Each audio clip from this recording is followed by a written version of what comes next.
Hello friends, एक बार फिर से आप सभी का स्वागत है हमारे यूट्यूब चैनल एडू ब्रेन में। आज हम लोग फिर से पढ़ने वाले हैं class 10 physics chapter 2 human I and colourful world.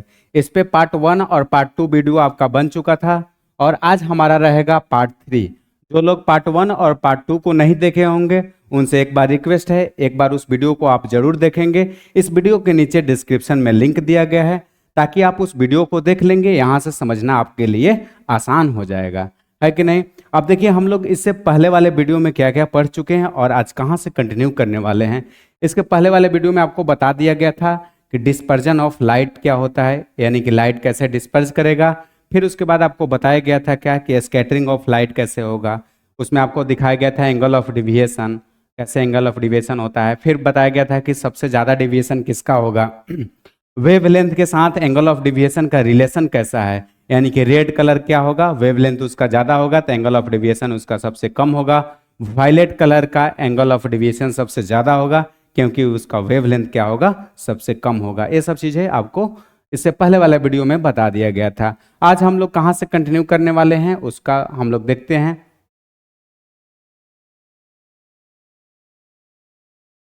देखिए आज हम लोग कंटिन्यू करने वाले हैं कि एटोमॉस्फेरिक रिफ्रैक्शन क्या होता है। एटोमॉस्फेरिक रिफ्रैक्शन के बारे में पढ़ेंगे कि एटोमॉस्फेरिक रिफ्रैक्शन होता क्या है।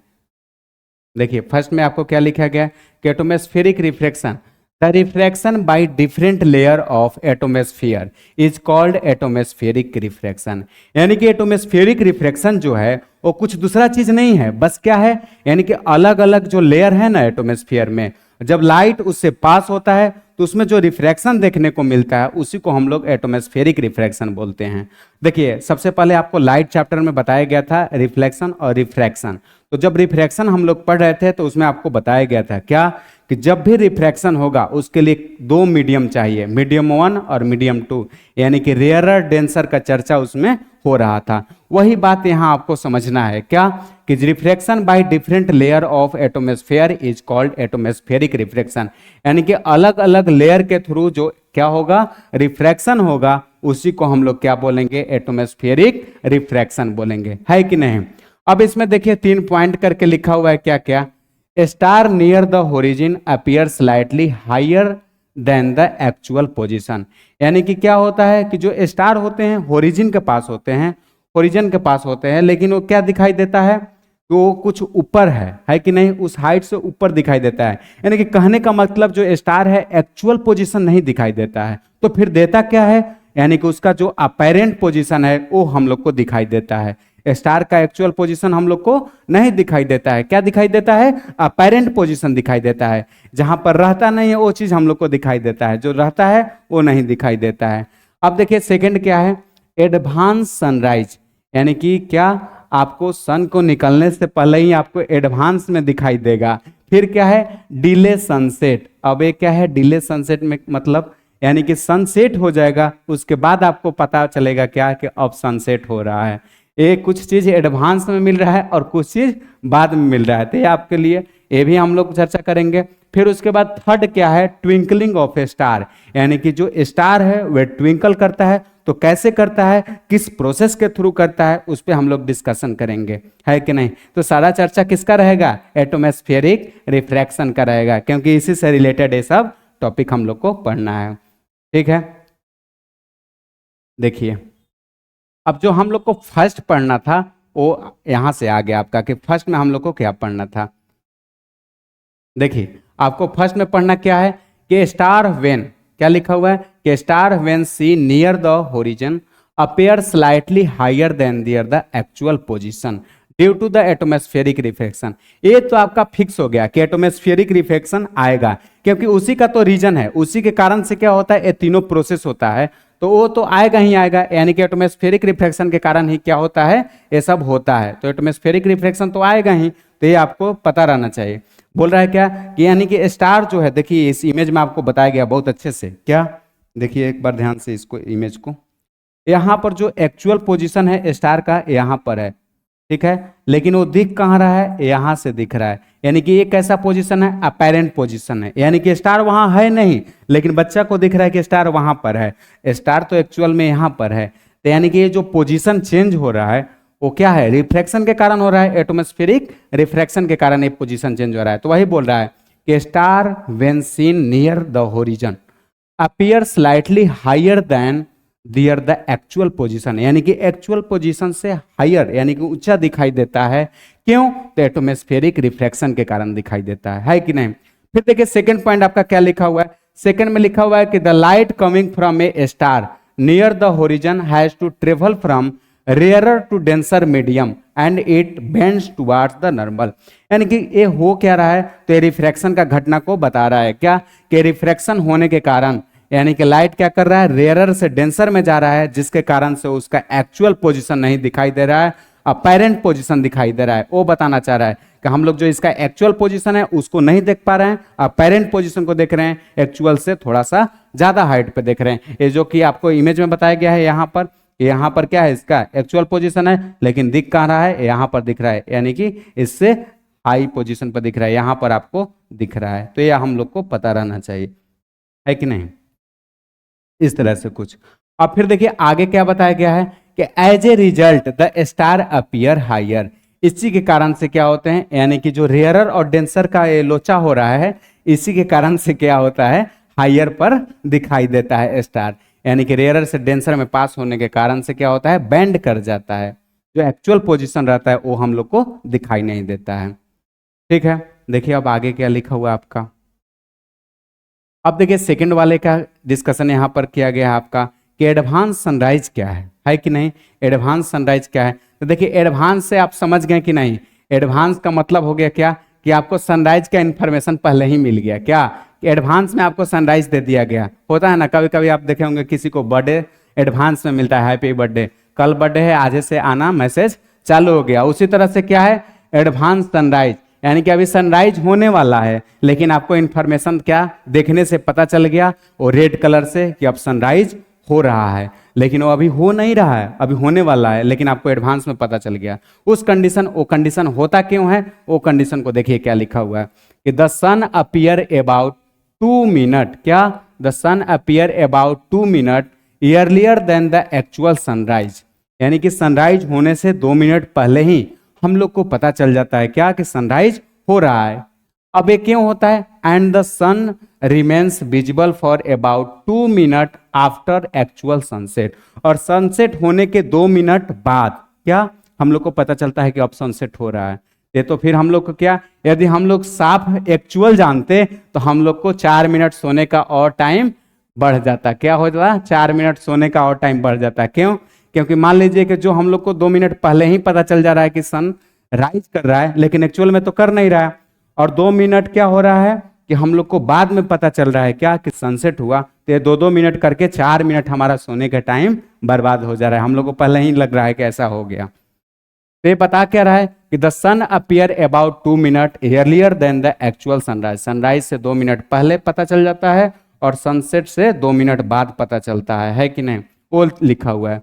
When the sun is below horizon, यानी कि जब होरिजन के नीचे सन रहता है, the ray have to passes from the rarer to denser medium, ray क्या करते हैं, रेयरर से डेंसर जाते हैं, जिसके कारण से रिफ्रैक्शन होगा, so the ray bends towards the normal, और रे क्या करता है, नॉर्मल की तरफ बेंड करता है, जिसके कारण से क्या होता है, as a result the sun appear higher than its actual position, यानी कि मिलाकर के कंडीशन क्या, एक को हम याद कर लिए, सब एक ही तरह के का है।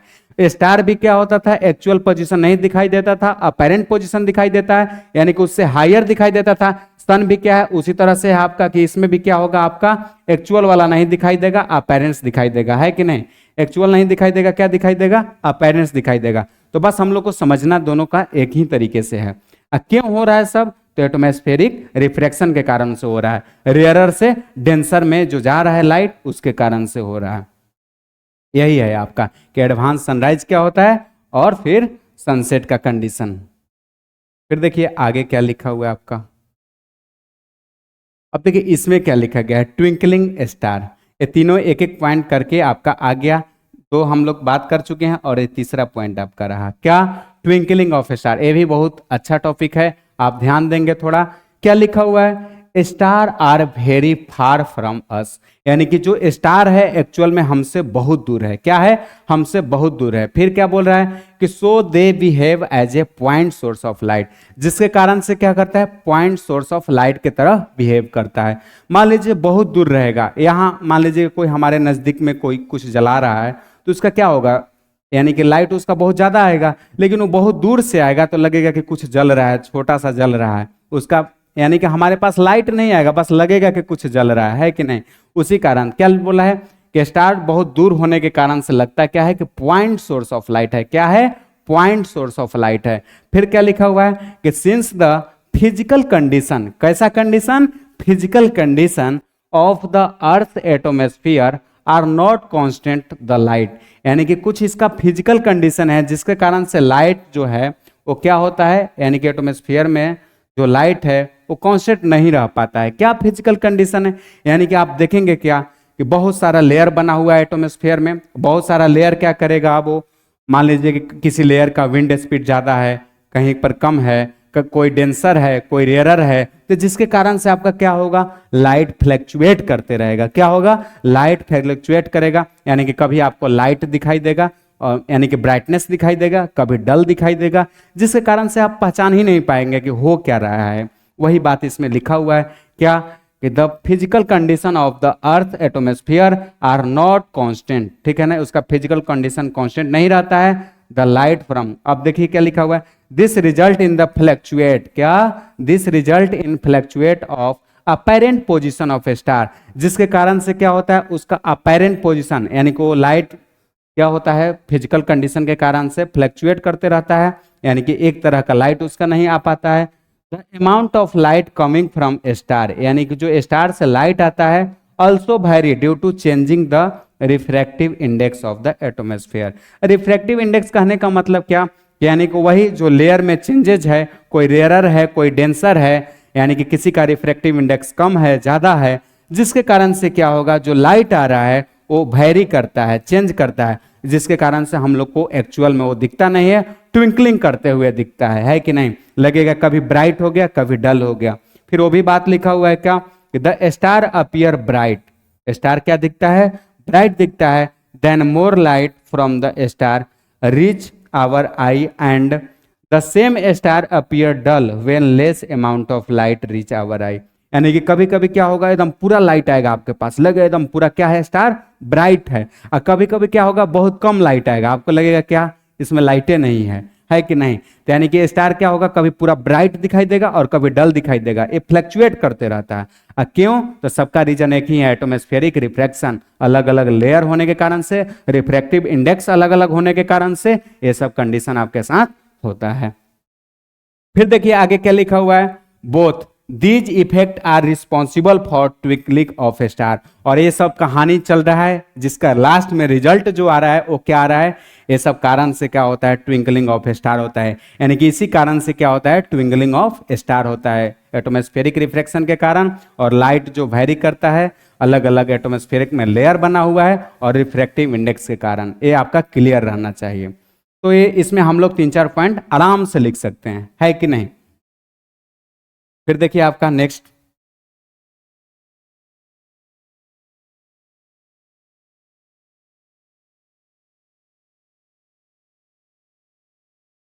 अब देखिए इसमें आपको बताया गया है क्या कि स्कैटरिंग ऑफ लाइट क्या होता है। क्या? स्कैटरिंग ऑफ लाइट क्या होता है? तो स्कैटरिंग ऑफ लाइट भी बहुत आसान है। क्या बोला गया है कि spreading of light in A various direction, क्या? बाय कोलाइडल पार्टिकल्स, यानी कि जो लाइट है वो क्या करेगा? स्प्रेड करेगा, यानी कि फैलेगा, हर एक डायरेक्शन में जाएगा। किससे पास होने के बाद? तो कोलाइडल पार्टिकल से पास होने के बाद। देखिए आपको क्लास 9th में पढ़ाया गया होगा केमिस्ट्री में, क्या? इज मैटर प्योर वाले में पढ़ाया गया होगा, प्योर और इम्प्योर सबस्टांस में। उसमें बताया गया होगा आपको क्या है कि एक सॉल्यूशन, एक सस्पेंशन और एक कोलाइडल। तो कोलाइडल में क्या होता है कि सॉल्यूशन और सस्पेंशन के उसका जो पार्टिकल है बीच में लाई करता है। इसका तो सबसे छोटा होता है और सस्पेंशन का बड़ा रहता है, लेकिन कोलाइडल वाला बीच में लाई करता है, ठीक है ना? तो उसमें आपको बताया गया होगा कोलाइडल पार्टिकल्स क्या होता है। तो कोलाइडल पार्टिकल्स का मतलब क्या है कि ना ज्यादा उसका पार्टिकल्स बड़ा रहेगा और ना ज्यादा छोटा रहेगा। और ट्रू सॉल्यूशन का क्या रहता है? बहुत ज्यादा छोटा रहता है कि नहीं? और देखिए इसमें बताया क्या रहा है कि जब हम लोग लाइट को पास करेंगे कोलाइडल पार्टिकल से तो क्या करेगा, स्प्रेड करेगा, फैल जाएगा, तो उसी को हम लोग बोलते हैं स्कैटरिंग ऑफ लाइट बोलते हैं। अब जो स्कैटरिंग ऑफ लाइट है वो किसके इनवर्सली प्रोपोर्शनल है, तो वेवलेंथ के इनवर्सली प्रोपोर्शनल है। देखिए ये तो समझना बहुत आसान है, कैसे, अभी तो बता रहे थे क्या कि जो डिविएशन बता रहे थे ना, एंगल ऑफ डिविएशन, कि जिसका वेवलेंथ ज्यादा उसका एंगल ऑफ डिविएशन कम, जिसका वेवलेंथ कम होगा उसका एंगल ऑफ डिविएशन ज्यादा होगा। ये किस पे बता रहे थे, उससे ये भी समझ सकते हैं, कैसे समझेंगे, मान लीजिए जिसका वेवलेंथ क्या होगा, ज्यादा होगा, तो उसका जो स्कैटरिंग होगा ना, यानी कि जो स्कैटर करेगा वो क्या करेगा, कम करेगा। अब क्यों कम करेगा, मान लीजिए कि आप ज्यादा स्कैटर करेंगे तो दूर तक नहीं जा पाएंगे, है कि नहीं। मान लीजिए आपके पास ज्ञान बहुत है कि नहीं, लेकिन बिना किसी जरूरत का भी आप ज्ञान बांटे जा रहे हैं, नहीं रहता है, बहुत सारे लोग ऐसे ही बैठकर कुछ कुछ बोले जा रहे हैं, तो आपका वो किसी काम का नहीं। तो कहने का मतलब कि वेवलेंथ क्या है, मजबूत तो है लेकिन फालतू का स्कैटर नहीं करेगा। क्यों, क्योंकि ये फालतू का स्कैटर नहीं करने के कारण ही बहुत ज़्यादा दूर तक जाएगा। क्यों, जैसे आपको बता दें कि जैसे मेडिकल का जो बोर्ड लगा हुआ रहता है बहुत सारे जगह पर, तो रेड कलर का लिखा हुआ रहता है, तो हमको दूर तक दिखाई देता है। अब इसलिए दिखाई देता है कि वो स्कैटर कम करता है तो दूर तक चला जाता है, और जो लाइट स्कैटर ज्यादा करेगा, ज्यादा स्प्रेड करेगा, तो कम ही दूर तक रह जाएगा। यही आपको बताना चाह रहा है कि जिसका वेवलेंथ ज्यादा होगा वो स्कैटर कम करेगा, और जिसका वेवलेंथ क्या होगा, कम होगा, वो स्कैटर ज्यादा करेगा। तो एंगल ऑफ डिविएशन से इसका रिलेशन हुआ कि नहीं, आप ही बताइए। तो एंगल ऑफ डिविएशन से इसका रिलेशन है, यानी कि वेवलेंथ पर ये डिपेंड करता है स्कैटरिंग। वेवलेंथ मजबूत होगा तो स्कैटर कम करेगा। अब देखिए आगे क्या लिखा हुआ है, टिंडल इफेक्ट क्या होता है, ये भी बहुत आसान है। लिखा हुआ है कि when light passes through a colloidal, ठीक है, जब लाइट पास होता है किससे, तो कोलाइडल से, इट्स पाथ बिकम विजिबल, तो हम लोग को दिखने लगता है। क्योंकि ट्रू सॉल्यूशन से पास होगा तो ये ऐसा नहीं होगा, स्कैटरिंग होगा ही नहीं। जब तक कोलाइडल से नहीं पास कराएंगे तो स्कैटरिंग पॉसिबल नहीं है। तो जब हम लोग कोलाइडल से पास कराते हैं तो लाइट क्या हो जाता है, विजिबल हो जाता है। This is called Tyndall effect, और उसी प्रोसेस को हम लोग क्या बोलते हैं, तो टिंडल इफेक्ट बोलते हैं। उस प्रोसेस को क्या बोलते हैं, टिंडल इफेक्ट बोलते हैं। फिर देखिए आपका आगे क्या लिखा हुआ है एग्जाम्पल में, एग्जाम्पल भी बहुत महत्वपूर्ण है, क्योंकि देखिए कुछ चीज ऐसा रहता है कि आपको डिफाइन से नहीं याद आएगा, लेकिन आपको एग्जाम्पल याद दिला देगा वो डिफाइन को। तो एग्जाम्पल को भी आप आसान से, यानी कि उसको हल्के में नहीं लेंगे। फर्स्ट क्या है example, the path of light becomes visible when light enter a dark and dusty room through a slit and ventilator. अब ये बोलना क्या चाह रहा है, जैसे मान लीजिए इसका कहने का मतलब है कि एक अंधेरा सा कमरा हो, ठीक है, और उसमें क्या हो, कहीं से वेंटिलेटर से थोड़ा सा लाइट आ रहा हो, तो हम लोग को देखने को क्या मिलता है, देखते होंगे कभी कभी क्या, अंधेरा कमरा होगा और कहीं से हल्का सा सनलाइट आ रहा है, तो उसमें आप देखेंगे क्या कि बहुत सारा डस्ट पार्टिकल क्या कर रहा है, मूव कर रहा है। अब वो डस्ट पार्टिकल मूव कर रहा है जिसके कारण से क्या होगा, लाइट का स्कैटरिंग होता है। वो डस्ट पार्टिकल ये सब क्या करने का काम करेगा, वो कोलाइडल पार्टिकल की तरह बिहेव करेगा और स्कैटरिंग करने में वो हेल्प करता है, ठीक है। और फिर बोला गया है क्या कि path of light becomes visible when light passes the dense canopy tree in a forest, यानी कि बोल क्या रहा है कि path of light becomes visible when light passes through dense canopy of trees in a forest, यानी कि बहुत जो घने फॉरेस्ट रहेंगे और उसमें भी वही प्रोसेस, थोड़ा सा लाइट क्या होगा, आएगा तो हम लोग को देखने को मिलेगा कि लाइट क्या हो रहा है, स्कैटर कर रहा है। तो बात वही है कि अंधेरा कमरा या वो डेंस फॉरेस्ट, चर्चा तो उसी का है कि नहीं। फिर देखिए उसके बाद हम लोग को क्या देखना है, dependence of colour of scatter, यानी कि जो कलर का डिपेंडेंस, ये कहना क्या चाह रहा है, ये बताना चाह रहा है आपसे क्या कि dependence of colour of scattered light, यानी कि अलग अलग कलर का लाइट डिपेंड करता है कौन कितना स्कैटर करेगा। यही तो बात अभी भी बता रहे थे कि जिसका जितना वेवलेंथ मजबूत होगा वो स्कैटर कम करेगा, और जिसका वेवलेंथ कमजोर होगा वो स्कैटर ज्यादा करेगा। तो ये डिपेंड करता है, कलर के ऊपर क्या करता है, वैरी करता है कि नहीं।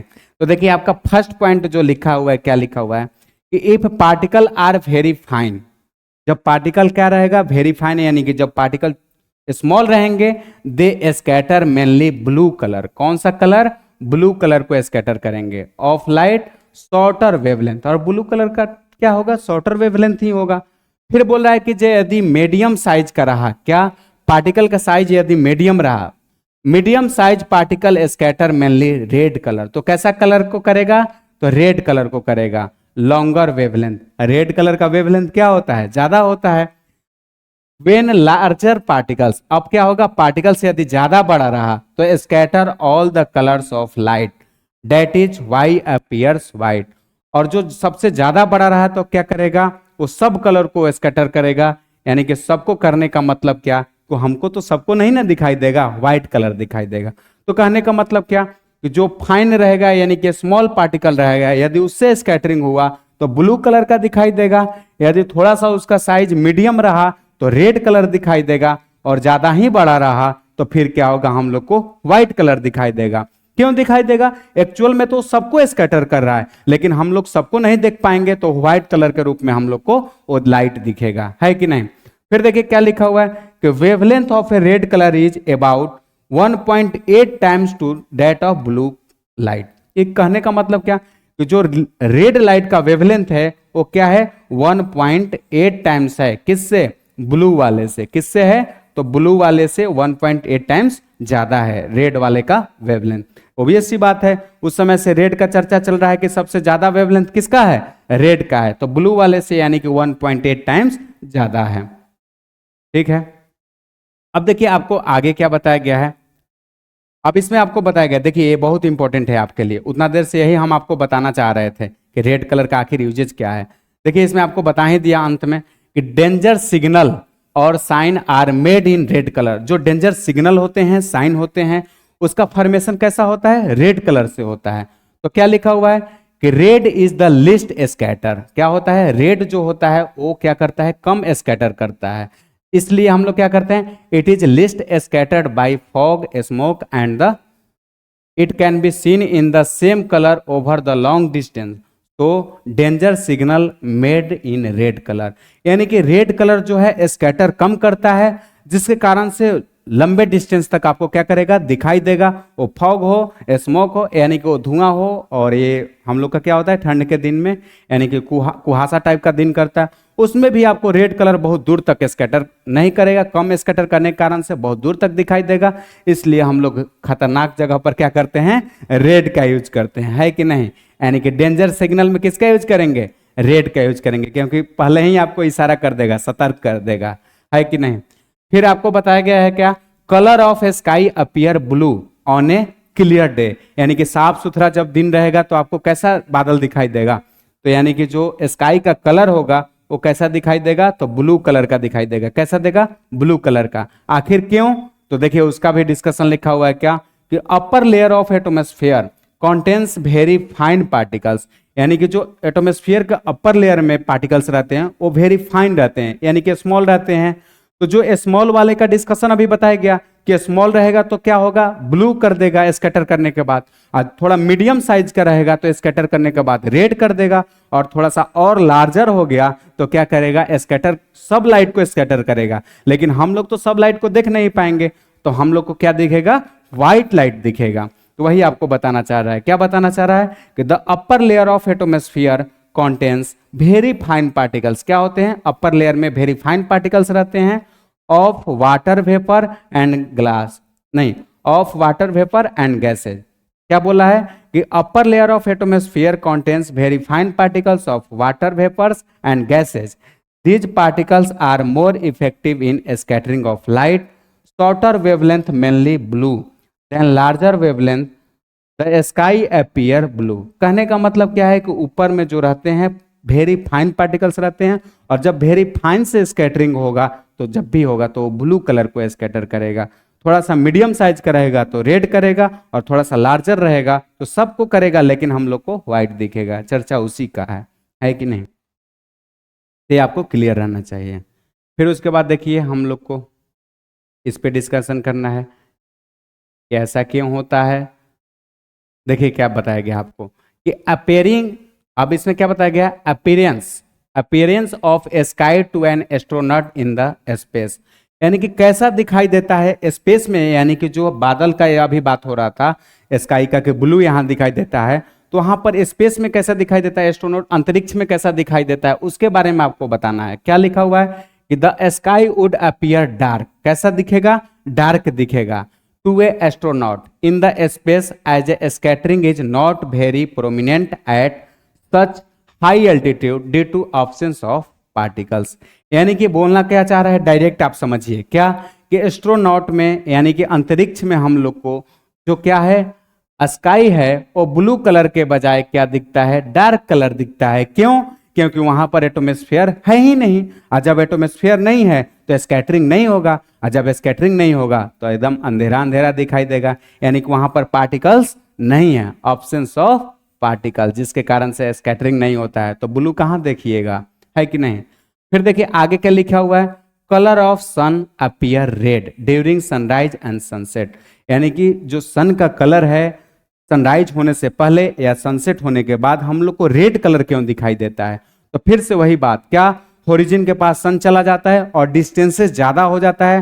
अब हम लोग क्या करेंगे, सारा कलर क्या हो जाएगा, स्कैटर होने के बाद हम लोग के पास तक नहीं आ पाएगा, लेकिन रेड कलर का वेवलेंथ मजबूत होने के कारण से वो लाइट क्या हो जाएगा, हम लोग के पास तक आता है। वो देखिए आपका ऐसा लिखा हुआ है क्या, while sunset and sunrise the colour of sun and surrounding appear red during the sunset and sunrise sun is near horizon and therefore the sunlight has to travel larger distance, यानी कि उसको बहुत बड़ा डिस्टेंस ट्रेवल करना पड़ता है atmosphere का। Due to this most of blue light shorter wavelength are scatter away by the particles. The light of longer wavelength red colour will reach our eye, this why sun appear red colour. ये बोलना चाह रहा है क्या कि light तो सब आते हैं लेकिन डिस्टेंसेज होरिजॉन के पास आ जाता है सन, वहां से डिस्टेंस बहुत ज्यादा पड़ता है, जिसके कारण से क्या होगा, जो कमजोर होगा यानी कि जो ज्यादा स्कैटर करता होगा वो उधर ही रह जाएगा, और जो कम स्कैटर करता होगा वो हमारे आंखों तक आएगा और हम लोग उसको देख पाएंगे। यानी कि हम लोग कहने का मतलब रेड लाइट को देख पाएंगे और बाकी सब लाइट को हम लोग नहीं देख पाएंगे, यही आपको बताना चाह रहा है कि नहीं। इसलिए क्या होता है, सनराइज के समय और सनसेट के समय हम लोग को बस रेड कलर दिखाई देता है, क्योंकि वही ट्रेवल कर सकता है उतना लंबा डिस्टेंस, क्योंकि स्कैटरिंग क्या करता है, वो कम करता है। ये आपको क्लियर रहना चाहिए। ठीक है, आज के लिए इतना ही, फिर मिलते हैं हम लोग नेक्स्ट वीडियो में। और ये हमारा ह्यूमन आई कलरफुल वर्ल्ड जो चैप्टर है यहाँ पर आपका फिनिश होता है। ठीक है, सारे लोग इस वीडियो को पूरा देखेंगे और यहाँ से हम लोग फिर डिस्कशन करेंगे नेक्स्ट चैप्टर का।